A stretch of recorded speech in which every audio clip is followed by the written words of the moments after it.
Từng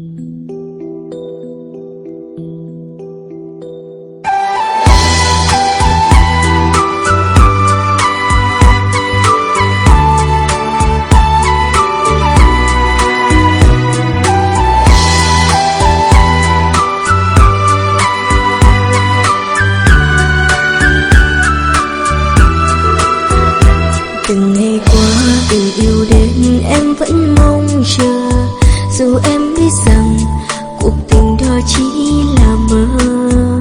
Và giây phút gần bên anh sưởi ấm tim lại, dù cho bão giông trái tim em không hề phai. Ngờ đâu cơn gió đã mãi cùng anh sao khuất chân trời, để lại đây bơ vơ mình em lạc lối.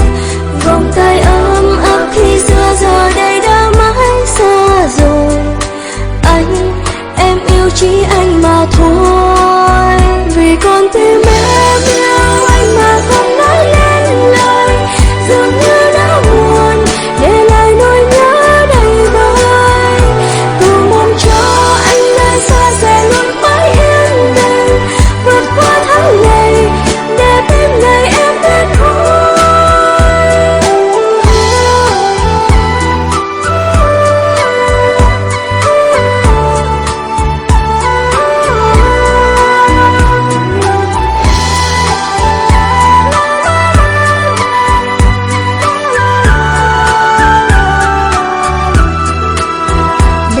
Xóa hết bước tiếp để quên đi nỗi đau này, tận sâu trong tim em bấy lâu thầm kín.